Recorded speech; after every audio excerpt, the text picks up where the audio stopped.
Mis hermanos, realmente es un privilegio poder estar acá con mi familia, mis hijos, poderles conocer de manera personal. Después de tantos años, vine la primera vez creo que fue como en 2018. Y hoy podemos estar aquí compartiéndoles las Escrituras. Quiero iniciar con una pregunta. ¿Cuál es la esencia del Evangelio? Hace unos meses hablaba con un amigo pastor que está en Londres y hablábamos de Cristo como la esencia, la columna, el centro del Evangelio. Cristo, su vida, muerte y resurrección es el Evangelio. De hecho, Corintios capítulo 15, en su primera carta dice: yo les entregué en primer lugar lo mismo que le recibí, que Cristo murió por nuestros pecados conforme a las Escrituras, que fue sepultado y que resucitó al tercer día conforme a las Escrituras. La vida, muerte y resurrección de Cristo resume perfectamente lo que es el Evangelio. Este Evangelio se recibe por gracia solamente, a través de la fe solamente, en Cristo solamente, y eso resulta en que, se supone, vivamos vidas para la gloria de Dios solamente, siendo santificados a través de su palabra solamente. Cada mañana, cada semana nos reunimos los cristianos, no solamente en nuestro lugar, sino en todo el mundo, a exponernos a las Escrituras, a exponernos a este Evangelio que se supone es poder de Dios para salvación a todo aquel que cree. Todos los que estamos aquí reunidos, cristianos y no cristianos, visitantes, etcétera, escuchamos el mismo mensaje, la misma palabra. Pero la realidad, hermanos, es que no todos responden de la misma forma. Y es que la realidad, hermanos, es que la Biblia tiene varias ilustraciones que nos muestran que solo tenemos dos opciones de respuesta ante el mensaje del Evangelio: arrepentimiento y fe en Cristo, o tenemos endurecimiento e incredulidad por otro lado. Y esto no es como pensarían algunos, que es una falsa dicotomía, un falso dilema entre opciones ficticias de respuestas al Evangelio. Dos caminos, uno angosto, uno ancho, vida eterna, muerte eterna, la verdad o la mentira, somos hijos de Dios, hijos del diablo, Juan capítulo 8. Muchas son las formas en que lo expresa la Escritura, nos indica esta realidad. Solo tenemos dos opciones: nos arrepentimos y creemos y tenemos vida eterna, o nuestro corazón se endurece, no creemos y tenemos condenación eterna. Y la parábola que hoy hemos leído nos muestra una multitud que ha seguido a Jesús a lo largo de su ministerio. Han visto a Jesús haciendo milagros, enseñando en las sinagogas como alguien que tiene autoridad, no como los escribas y fariseos. Ha hecho milagros, ha curado a un leproso, ha levantado a un paralítico. El hombre de la mano seca en Lucas capítulo 6, ha predicado ya el sermón del monte, ha hecho resurrecciones, una gran cantidad de sanidades, milagros, actos públicos de perdón. Y uno esperaría que ante semejante evidencia de poder, todos en el pueblo de Israel ya hubiesen llegado a la conclusión: realmente este es el Mesías. Y si este es el Mesías, la respuesta lógica a eso debiera ser: me arrepiento de mis pecados y creo. Pero no.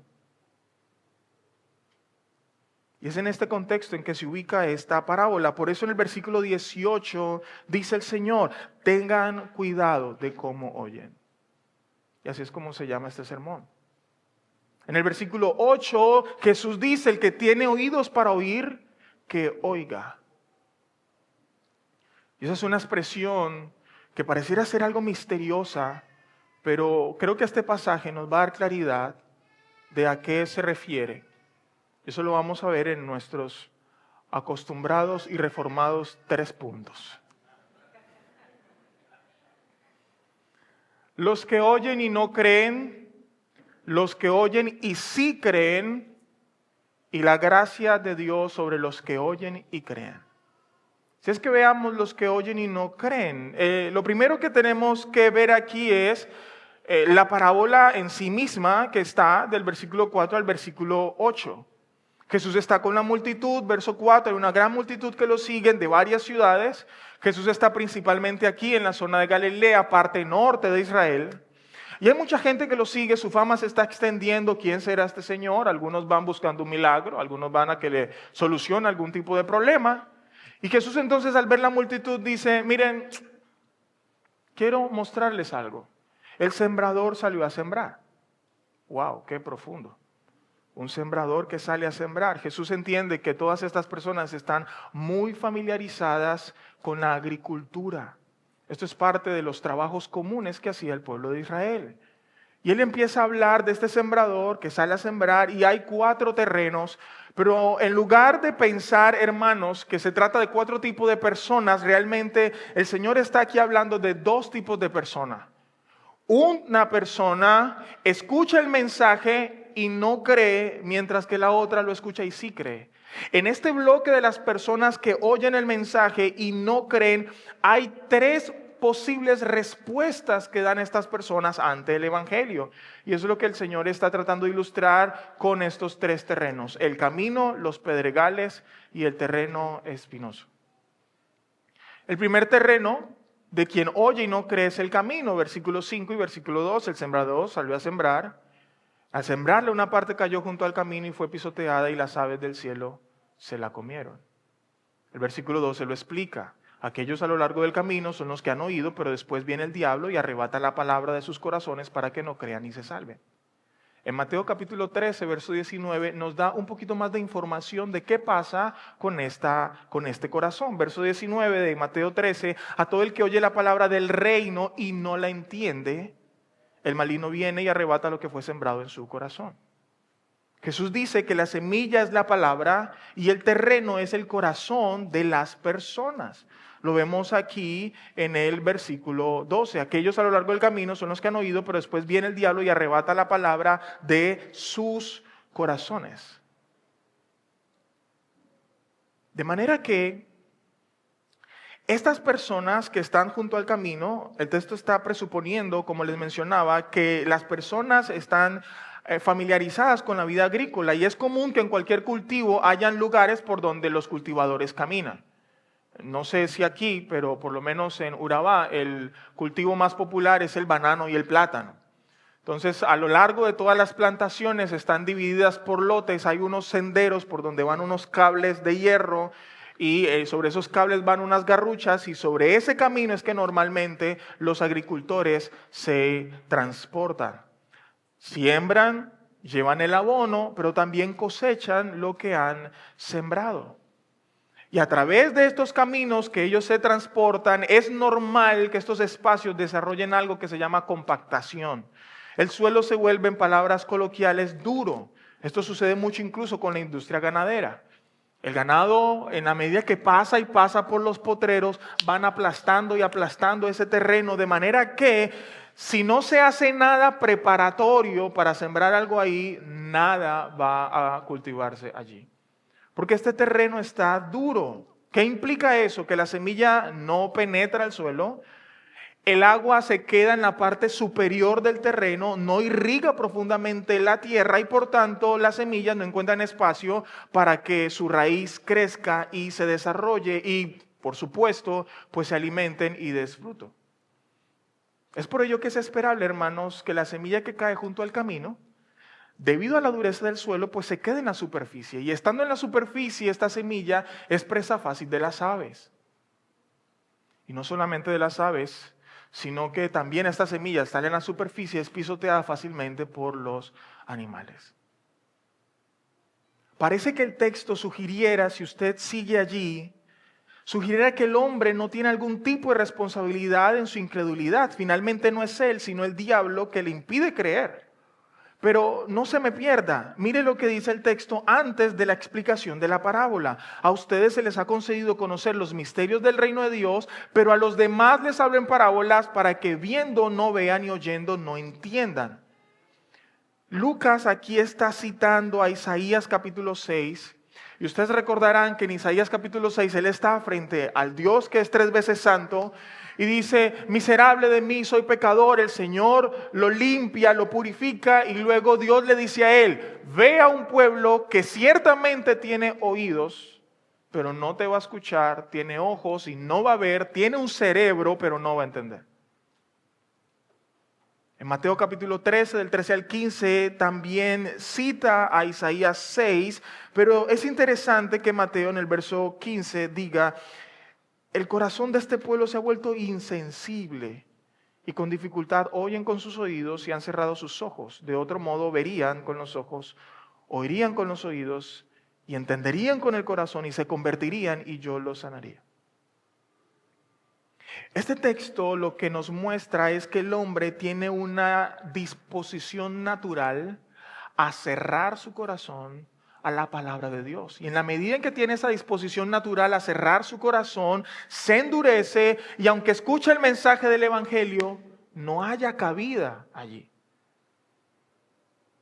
Romanos 1:18, lo vieron ya con el pastor Alejandro. La ira de Dios se revela desde el cielo contra toda impiedad e injusticia de los hombres que con injusticia restringen la verdad. Hay una intencionalidad en no recibir la verdad, en rechazar la verdad. Versículo 21, aunque conocían a Dios, no lo honraron como a Dios ni le dieron gracias, sino que se hicieron vanos en sus razonamientos y su necio corazón fue entenebrecido. Entonces ellos se endurecen, se hacen vanos en sus razonamientos, consecuencia, su corazón se entenebrece, se oscurece. Y como si fuese una especie de juicio adelantado, el Señor en el verso 24 dice, Dios los entrega en la impureza, versículo 26, Dios los entrega a pasiones degradantes, verso 28, Dios les entrega a una mente depravada. En otras palabras, la dureza del corazón viene en esencia por la negativa del hombre a reconocer a Dios, a darle gracias y a someterse a Él. Al rechazar el hombre la verdad, inevitablemente abrazará la mentira.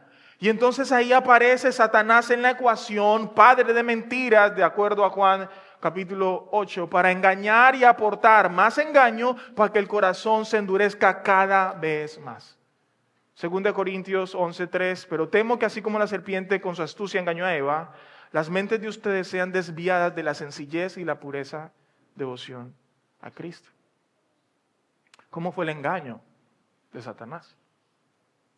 Oye, Eva, todo eso es pura mentira. No, hay algo que Dios no te dijo. Es que si tú comes vas a saber el bien y el mal. Y serás como Él.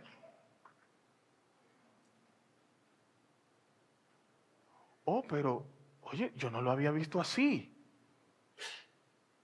Y dice el texto en Génesis que a Eva le pareció deseable para alcanzar sabiduría. Es decir, hubo toda una argumentación y justificación para luego proceder a consumir de la fruta. Y Adán estaba ahí al lado con cripeta. ¡Wow! Pero qué interesante esto. Y entonces le da de comer a su esposo. La mentira siempre viene disfrazada. Son muy pocas las mentiras que nosotros nos tragamos de frente. Y por eso son sutiles. Eso fue en Génesis, en Apocalipsis 12:9. Y fue arrojado el gran dragón, la serpiente antigua que se llama Diablo y Satanás, el cual engaña al mundo entero. Mis hermanos, yo pudiera explayarme un poquito más de cómo opera el engaño, pero los sistemas filosóficos de hoy, por eso Pablo en Colosenses dice que nuestra mente debe estar apercibida y llevar todo pensamiento cautivo al Señor. Los sistemas filosóficos hoy de una manera sutil están degradando, tergiversando la verdad de Dios. Y nosotros tenemos que tener mucho discernimiento, conociendo muy bien la verdad para entonces identificar las mentiras, especialmente aquellas que son las más sutiles. Esta persona entonces no cree porque han endurecido su corazón y al rechazar la verdad creen la mentira. Y escúcheme esto, hermanos, toda vez que rechazamos la verdad de Dios, alguna mentira estamos abrazando. Toda verdad de Dios que nosotros rechacemos será reemplazada por alguna mentira. En términos prácticos, escuchamos intencionalmente, tú estás aquí, pero estás aquí rechazando a Dios. Tu corazón está endurecido. Tú tienes problemas. Naturalmente el hombre está en contra de Dios, pero Satanás se acerca y le dice, oye, sí. Mira, ese Dios que supuestamente es bueno, ¿te acuerdas cuando tú eras niño? ¿Viste todo lo que sufriste a mano de tus padres? ¿Viste todo lo que hizo tal gente? ¿Viste la violencia que sufriste? ¿Viste tal cosa? ¿Dónde está ese Dios supuestamente bueno? Te ataca. Y eso que de por sí es dureza de nuestro corazón, con esas mentiras que apabullan la mente y el corazón, más endurece el corazón. Y al final la persona dice, es verdad, Dios no puede ser bueno porque mira todo lo que pasé. Y eso es solamente un ejemplo de cómo opera la mentira en nuestro corazón. Pero el segundo corazón, dice Lucas capítulo 13, son aquellos sobre que la semilla cae sobre terreno rocoso o pedregales, para utilizar la Reina Valera. Son los que cuando oyen reciben la palabra con gozo, pero no tienen raíz profunda, creen por algún tiempo y en el momento de la tentación sucumben. El terreno rocoso ilustra el corazón que es superficial. Este terreno, agronómicamente hablando, tiene muchas piedras que hace que el agua no se retenga, tenga poca profundidad y aun cuando se intenta preparar el terreno con maquinaria, toda la daña debido a la cantidad de piedras. También tiene poca posibilidad de ser fértil de manera natural porque no hay materia orgánica allí. En un terreno así la semilla cae, crece muy rápido, pero como no tiene profundidad, no tiene alimento, no busca la raíz proveerse de alimento sólido. ¿Cuál es la consecuencia final? Muere. La persona que tiene el corazón así, cuando viene la tentación, caen fácilmente. Pero este caer no describe al cristiano que peca por el hecho de tener aún el pecado remanente en su corazón. Esta caída es una que al llegar en este corazón que todavía no es regenerado, es la excusa para concluir, el evangelio no es para mí. En capítulo 13 de Mateo, verso 21, nos da un par de palabras más interesantes. Dice, no tiene raíz profunda en sí mismo, sino que solo es temporal. Y cuando por causa de la palabra viene la aflicción o la persecución, enseguida se aparta de ella. Entonces en Mateo ya no nos habla de la tentación, sino de aflicciones y persecuciones por causa del evangelio. Estas personas creen, aleluya, gloria al Señor. Quizá hacen una oración de fe y ese mismo día ponen en su Facebook y en su WhatsApp, a partir de hoy mi vida es totalmente distinta. Pero cuando ven venir el rechazo social, la exclusión por causa del evangelio, cuando les toca incluso enfrentar su propia familia, poner en riesgo su trabajo por causa de Cristo, se echan para atrás. Y dice, oye, pero está difícil eso. Su característica esencial es la cobardía. Nunca crecen, nunca avanzan, nunca maduran. Y la razón por la que pasa eso es porque en ellos no hay vida. En palabras de Cristo en el Sermón del Monte, el árbol malo da frutos malos y el bueno da frutos buenos. No puede el árbol malo dar frutos buenos, es incapaz. Y no puede el árbol bueno dar frutos malos, es incapaz. De manera que cuando hay verdadera vida en el corazón de la persona, hay crecimiento sí o sí. Esto es curioso porque hay hermanos, y es bueno cuando hablamos de nuestros pecados como luchas. Pero mis amados, yo le decía a la iglesia en apartado, hay gente que lucha tirado en la lona. Todo el tiempo le están dando knockouts y knockouts y knockouts y knockouts y nunca se para. Y están ahí, estoy luchando. No, tú no estás luchando. Tú estás haciendo la bolsa de boxeo de otro. Pero no pelea. Y es así como describe este segundo terreno. El tercer corazón, versículo 7 de Lucas 8. Dice otra parte, cayó en medio de los espinos y los espinos al crecer con ella la ahogaron. Este terreno está caracterizado por una alta cobertura vegetal no deseada. Maleza, leñosidad por causa de otros arbustos abundantes allí. Y todos estos arbustos y cobertura vegetal compiten por el alimento, compiten por la luz. El trabajo manual sobre este terreno también es difícil debido a la cantidad de malezas y raíces en el terreno. La semilla cae allí, pero se ahoga en medio de tantos espinos. Jesús explica en verso 14, la semilla que cayó entre los espinos son los que han oído y al continuar su camino son ahogados por preocupaciones, riquezas y placeres de la vida y su fruto no madura. La maleza entonces representa las preocupaciones, la persecución afanosa de riquezas y las pasiones y deseos del mundo. Muchas de estas cosas son hábitos, y présteme atención hermanos, muchos de los cuales no son malos en sí mismos. Pero grave es esta palabra. Esas cosas compiten por la atención y devoción de nuestros corazones hacia Dios. Y yo quisiera que pensaran en esto, hermanos. Nuestro hermano Rodolfo nos ha hablado acerca de la libertad cristiana. Creo que hoy la enseñanza fue bastante providencial, ¿verdad? Y en muchas de las cosas que incluso no son pecaminosas, invertimos tiempo, dinero, energía, esfuerzo. Y todas esas cosas, en muchas ocasiones lo que hace es distraernos y entretenernos. Y en el caso de esta persona, finalmente lo aleja de Dios. Y lo peor es que como muchos de esos hábitos no son pecados en sí mismos, son más fácilmente aceptados y tolerados. La persona de la parábola es la persona común y corriente que tiene tanto que hacer, tanto por lograr en esta vida, tanto por alcanzar en los negocios, empresas, viajes, que hay una preocupación, hay un afán por alcanzar los placeres y disfrutes que al escuchar el evangelio, este mensaje, en este momento por su cabeza está diciendo, pero es que si me vuelvo cristiano, el evangelio no tiene cabida en mi agenda. No le da tiempo de leer la palabra, no le da tiempo para orar.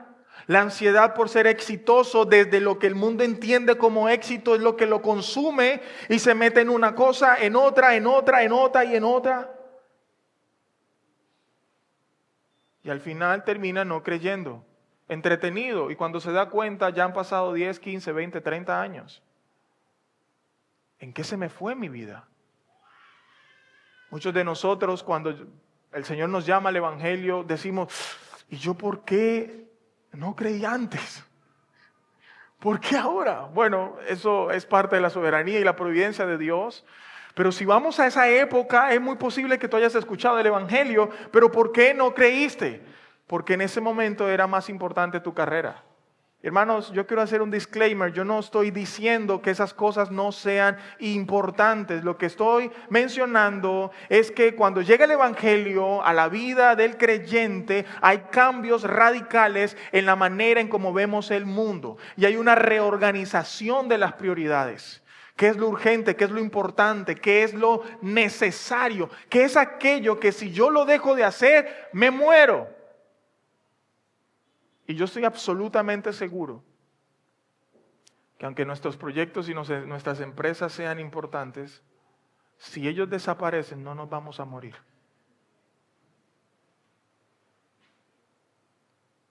Lavar los trastes, atender a los invitados era importante. Marta lo estaba haciendo. Pero entre eso y escuchar la palabra a los pies de Jesús es evidente que lo segundo era prioritario. A Marta no se le acusa de pecar. A Marta se le acusa de estar afanada. Y eso coopta nuestra agenda y nuestros pensamientos. Hermanos, estos tres terrenos no equivalen a tres tipos de personas, sino más bien a una sola persona que responde, que puede responder de estas tres maneras. Lo que hace Jesús es mostrarnos cuáles son las razones detrás de su incredulidad. En otras palabras, estas personas tienen diferentes justificaciones para que al final rechacen a Cristo y su evangelio. No importa la razón que haya, al final llegan todos al mismo punto. Rechazan al Señor y no creen. Por eso el Señor dice, tengan cuidado de cómo oyen. Hoy estamos aquí escuchando otra vez el evangelio. Y Dios te está diciendo a ti de manera literal y directa, ten cuidado de cómo estás escuchando hoy este mensaje. Para algunos, tristemente, hoy es un domingo más, otra vez el Evangelio, otra vez la verdad de Dios, otra vez. Entraste de una manera y vas a salir exactamente igual. Algunos de ustedes quizá llevan visitando esta iglesia 6 meses o más, pero no tienen ni han hecho algún tipo de compromiso serio con Cristo, y como no lo han hecho con Cristo, es evidente que no lo harán con la iglesia.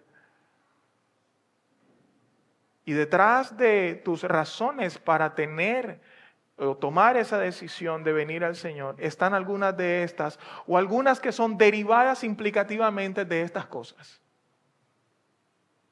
¿Qué te dice el Señor? Ten cuidado de cómo oyes. Pero también el Señor nos muestra, en segundo lugar, los que oyen y sí creen. Versículo 15, la semilla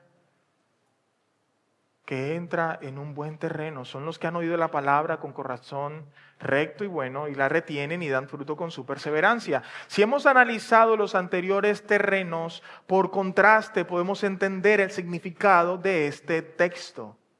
Implica que este corazón es una tierra preparada.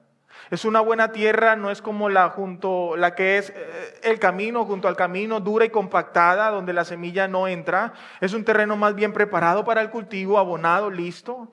No es un corazón que Satanás puede engañar o endurecer fácilmente. Tampoco es un terreno lleno de rocas. No hay raíces ajenas que impidan el crecimiento.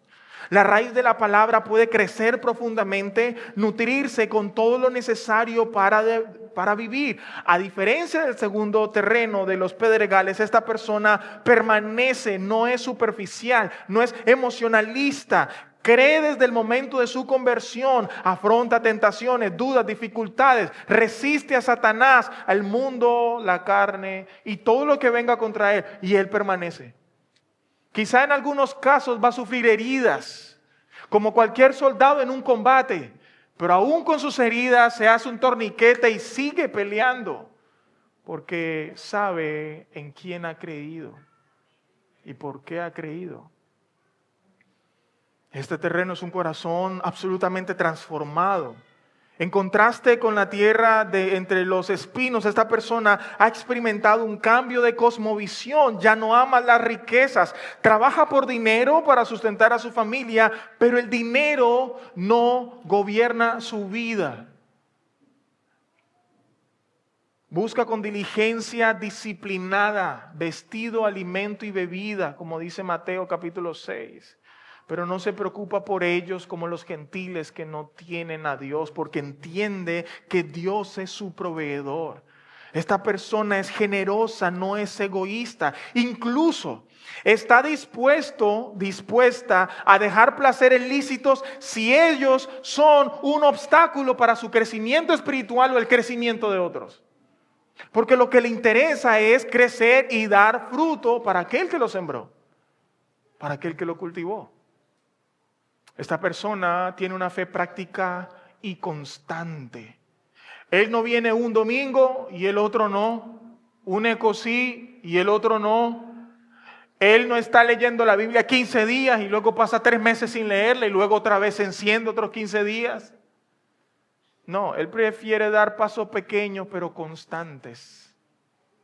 Porque todos esos pasos pequeños lo están llevando a crecer y conformarse cada vez más al Señor. Esta persona entiende que Cristo es su descanso. En el orden de sus prioridades, prefiere invertir en recursos, en libros, antes que en lujos principales. Y si antes se compraba, no sé, una camisa de 500 barras, como dicen ustedes, ahora se compra una de 150 barras y las otras 350 la invierte en otras cosas que le permitan crecer. Entonces sigue teniendo una camisa fina, pero entiende que su prioridad es otra. Esta es la manera como crece, como madura, como avanza, como camina en el Señor. Sabe que su Señor es digno de ser conocido, amado, adorado, servido y obedecido. Esta persona, este corazón vive en un crecimiento constante y perseverante. Sus raíces se profundizan con el tiempo.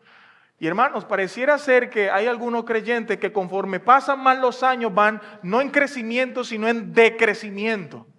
Cada vez van más para atrás, más queja, más remordimiento, más odio, más divisiones, más conflictos. Y uno dice, pero ¿dónde está el evangelio aquí?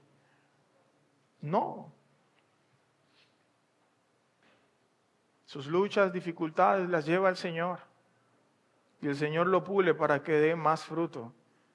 Este palo de mango da tanto mango que le tiran piedras y palos. Y entre más palo y piedra le tire, más mango da. Esa es la vida de este corazón. Su fruto no es pasajero, no es temporal, es permanente, de altísima calidad, digno de ser exportado, mostrado para animar, consolar y motivar la fe de otros y para que otros que no creen, crean en el evangelio, porque son un testimonio vivo del amor y la gracia de Dios sobre sus vidas. Mateo 13 añade que el fruto en esta persona puede ser al 30, al 60 y al 100 por uno. Algunos entienden, yo entiendo particularmente, que quizá todos no vamos a tener el mismo nivel de madurez, aunque tengamos la misma meta de ser como el Señor. Pero el punto importante aquí es que sea el 30, sea el 60 o sea el 100 por uno, todo mundo debe, escúcheme bien, tiene que dar fruto si realmente está en el Señor.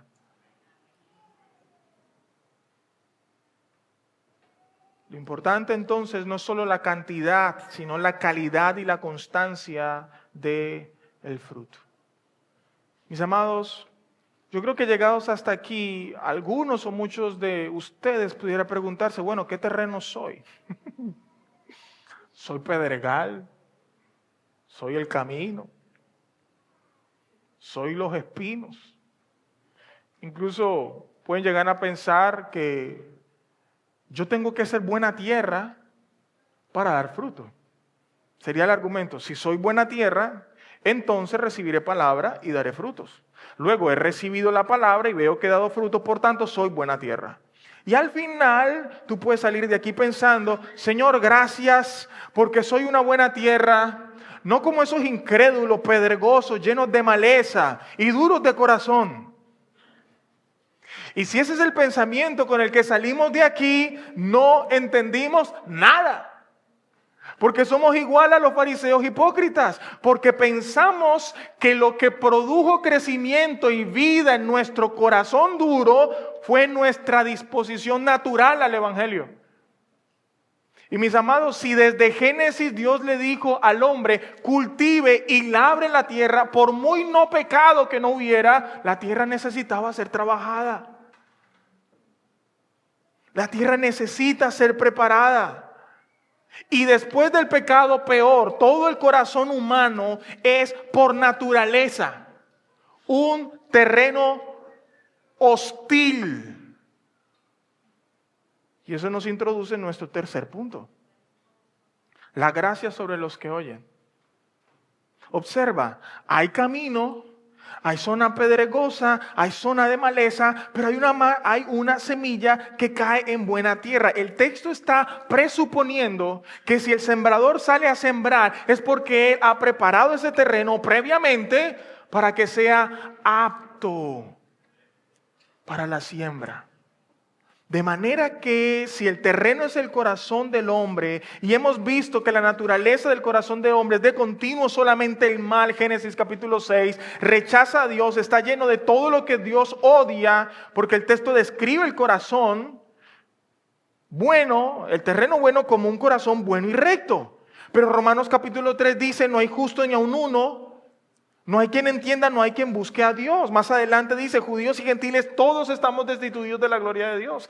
De manera que no podemos pensar que la parábola que Jesús está diciendo o sugiriendo que hay terrenos en el mundo que son naturalmente rectos y buenos y que a esos terrenos son los que debemos nosotros buscar para sembrar la semilla del evangelio.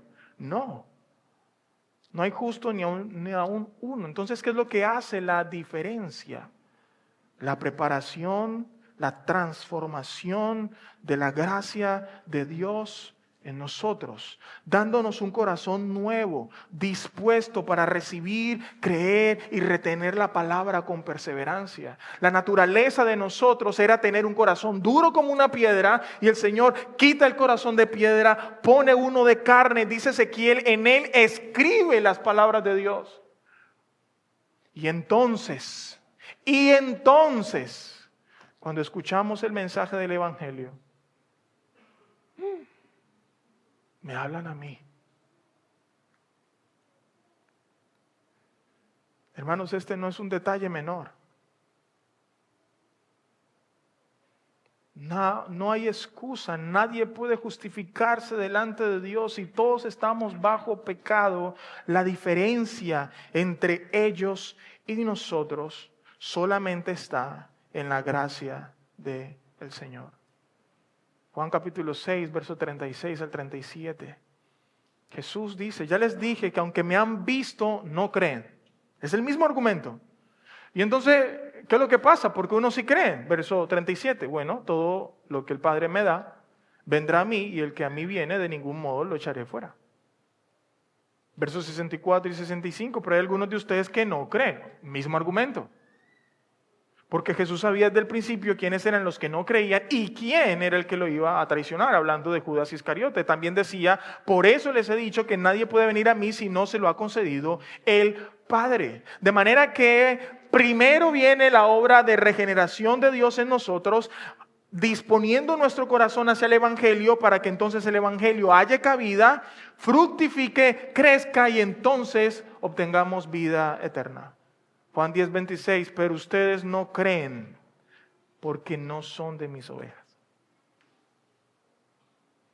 Si hemos creído de acuerdo a estos textos es porque el Padre nos ha llevado a Cristo. Nuestra respuesta de arrepentimiento y fe es una evidencia más de gracia y favor de Dios hacia nosotros. Efesios 2:8, porque por gracia habéis sido salvados por medio de la fe y esto no procede de ustedes porque es don de Dios. Sea la gracia, sea la fe, ambas cosas proceden de Dios.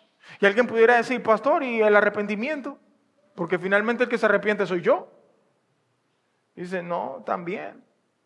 Segunda de Timoteo, capítulo 2, versos 25 y 26. Debe reprender tiernamente a los que se oponen por si acaso. Por si quizá, dice la Reina Valera, Dios les da el arrepentimiento que conduce al pleno conocimiento de la verdad y volviendo en sí, escapen del lazo del diablo habiendo estado cautivos de él para hacer su voluntad. ¿Te arrepentiste? Sí, ok. Dios te ha dado el arrepentimiento que conduce al pleno conocimiento de la verdad. Esto te hizo volver en sí y por esa obra soberana de Dios has escapado del lazo del diablo donde estabas cautivo a merced de él. Y entonces creíste. Cristo entonces, hermanos, no es solamente el sembrador que siembra la semilla en nuestros corazones, sino también ese sembrador que preparó nuestros corazones para recibirla. Es quien la hace crecer y es también quien hace que demos frutos abundantes para su gloria, no para nuestra gloria. Pero incluso aquí alguno podrá pensar nuevamente en utilizar la gracia soberana de Dios como excusa para finalmente justificar su incredulidad. Bueno, si no he creído es porque al final Dios no quiere o no lo ha hecho. Pero lo que hace el Señor aquí es hacer un énfasis en nuestra responsabilidad. Dios es soberano, pero nosotros somos responsables. ¿Cómo inicia nuestra oración entonces? Padre, dame un nuevo corazón. Regenérame. De manera natural lo que yo voy a dar es espinos y cardos. Mi corazón es en sí mismo una piedra. Hoy cantamos. Yo estaba orando, Alejo. Señor, Muestra a Cristo es una excelente canción para mañana. Y el hermano, cantemos Muestra a Cristo. Ay, se me aguaron los ojos. Rompe el duro suelo en mí y dice, ayúdame a creer. Esa persona está delante del Señor y el Señor le pregunta, ¿tú crees que yo puedo sanarte? Y él dice, creo, ayuda mi incredulidad. Es un absoluto reconocimiento de nuestra incapacidad natural de ir al Señor. Pero también es un reconocimiento de que solo Él tiene el poder y la capacidad de no solamente darnos un corazón nuevo, sino germinar vida para dar fruto para su gloria. Mis hermanos, el verso 16, 17 dice el Señor, nadie enciende una lámpara y la cubre con una vasija o la pone debajo de una cama, sino que la pone sobre un candelero para que los que entren vean la luz. Pues no hay nada oculto que no haya de ser manifiesto, ni secreto que no haya de ser conocido y salga a la luz. La palabra del Señor. Esto es una advertencia. Dios está asumiendo de cierto modo que cada uno sabe dónde está, cómo está y qué respuesta está dando. Y les está diciendo, ustedes están escuchando, ustedes saben dónde están. Y hay algunos incluso que tienen una apariencia de piedad. Están aquí gozosos y están con mucha energía, pero la semilla no ha germinado en sus corazones. Ellos saben. Hay una presuposición aquí, que la gente sabe en qué punto está, en dónde está espiritualmente. Y por eso al final el verso 18 Jesús termina y dice, tengan cuidado de cómo oyen. La palabra, hermanos, es puesta para dar luz, no para ser ocultada. Es lámpara, como una lámpara que brilla en un lugar oscuro. Está alumbrando, pero algunos lo que hacen es hacer esto. O se ponen una gorra. O cuando estamos levantándonos, está temprano y prenden la luz, cogemos la cobija y nos arropamos.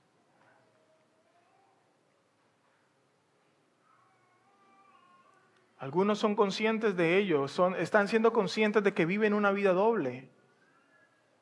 Aquí son unos esposos súper amables, comprensivos, tolerantes, pero en casa son controladores, manipuladores, orgullosos y ásperos. Y tú sabes que es así. Ten cuidado de cómo oyes. Aquí los niños y los adolescentes son sumisos a sus papás, gloria a Dios, pero en casa no soportan que sus padres les den instrucciones. Algunos sueñan con irse de la casa y no porque desean ya madurar y casarse y tener hijos, sino que están hasta aquí de su papá y su mamá. Ignoramos, rechazamos de manera consciente la verdad del Evangelio, porque sabes que te tocaría renunciar a mucho según tu propio criterio. Te tocaría renunciar a tus mujeres extramaritales, a tus hábitos, a tus malos hábitos. Te tocaría cultivar el hábito, por ejemplo, de pedirle perdón a tu esposa y reconocer tus pecados, errores y fallas, pero no lo haces porque tú eres muy machito y eres el hombre y nadie te la va a montar. Y sabes que hay cosas de las que tienes que arrepentirte, pero tú escuchas el Evangelio, te endureces, te cierras. Y sigues, y sigues, y sigues. Un día, Dios todo eso lo va a sacar a la luz. Por eso, ten cuidado de cómo oyes. La gracia de Dios está disponible para que todo aquel que crea reciba vida eterna. Todo el que crea. ¿Qué tienes que hacer? Reconocer que Dios es soberano, que Él es santo, tú no, que tú necesitas un Salvador. Y el Señor va a transformar tu vida. Y la evidencia de que el Señor ha transformado tu corazón es precisamente el arrepentimiento y la fe que da fruto perseverante, no temporal. Tú inicias con arrepentimiento, pero vives una vida de constante arrepentimiento a lo largo de tu existencia. Esta entonces, hermanos, es una exhortación amorosa. Si oyes hoy su voz, por favor, no endurezcas tu corazón. No saques más justificaciones. Yo no sé si eso es un dicho que dicen acá, pero no enrede más la pita. Ríndase.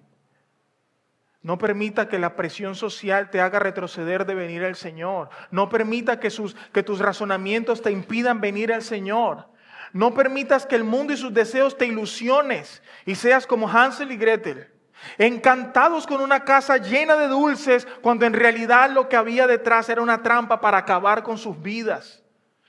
No permitan que el temor al hombre, la supuesta pérdida de tu reputación, sea una piedra en tu zapato para ir al Señor. Ríndase, alce sus manos. No alce las manos ahí, no. Ríndase. Entréguese. El Señor le está esperando para que usted reciba vida y dé fruto para la gloria del Señor. Oremos.